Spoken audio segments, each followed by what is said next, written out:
देखो जैसे मैंने बताया आपको कि अगर यहीं पर वो ऑर्डर्ड कहता, ऑर्डर्ड, ठीक है, पेयर ऑफ डिसजॉइंट सबसेट्स, तो हमारे क्वेश्चन का आंसर यही हो जाता अगर वो ऑर्डर्ड वर्ड का यूज करता। ऑर्डर्ड, ठीक है, ऑर्डर्ड का मतलब वही P और Q दोनों अलग अलग हैं, मतलब उनको हम पहचान रहे हैं क्या P है और क्या Q है, मतलब दो अलग अलग आदमी हैं, उनको जो चीज़ें दे रहे हैं वो अलग अलग आदमियों को दे रहे हैं, ठीक है। तो यही सवाल देखो ऐसे भी आ सकता है कि चार अलग अलग बॉल्स हैं, है ना, दो आदमियों को बांटनी है और ऐसे बांटनी है कि डिसजॉइंट सबसेट्स का मतलब कि उनके पास कोई भी बॉल कॉमन ना हो, ऐसा भी हो सकता था। ऑर्डर्ड पेयर का मतलब हो गया कि यहाँ पर हम P और Q को अलग अलग मान रहे हैं, तो यही हमारे सवाल का आंसर हो जाता। इसमें से फाई को नहीं हटाते क्योंकि P भी फाई और Q भी फाई, ठीक है, वो एक केस है, दोनों सेम है, कोई दिक्कत नहीं।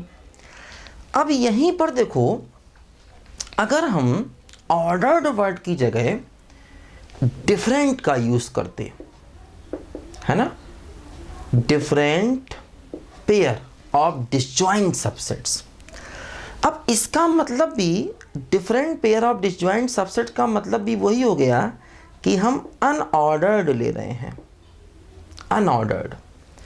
लेकिन समस्या क्या है कि एक जैसे नहीं होने चाहिए, अलग अलग होने चाहिए। तो इसमें क्या होगा 3 की पावर 4 माइनस 1/2, मतलब इसका आंसर सिर्फ 40 होगा, वो +1 नहीं करेंगे क्योंकि +1 का मतलब 5, 5 का मतलब दोनों एक जैसे हो रहे हैं, वो एक जैसे नहीं लेने। डिफरेंट का मतलब भी अनऑर्डर्ड ही होता है ना, एक तरीके से। लेकिन अब इसमें थोड़ा और फर्क आ गया, वो +1 नहीं करना, अगर खाली डिफरेंट लिखा जाए या डिफरेंट और अनऑर्डर्ड दोनों भी लिख सकता है एक साथ। ऐसा भी हो सकता है कि डिफरेंट और अनऑर्डर्ड दोनों शब्द का यूज़ कर दे। और डिसजॉइंट तो कहा ही है, डिसजॉइंट कहा है तभी तो 3 केस ले रहे हैं, क्योंकि या तो P में जाएगा या Q में जाएगा या PQ किसी में नहीं जाएगा, है ना।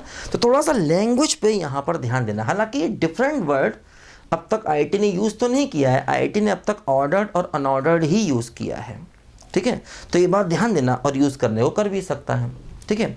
तो ये ज़रा लैंग्वेज पे ध्यान देना, मैंने तीनों केस आपको बताया इसलिए अलग अलग, इनको ज़रा ध्यान से समझना है हमको, ठीक है। काफ़ी इंपॉर्टेंट हैं ये केसेस, लिखो ज़रा बच्चों ध्यान से इसको।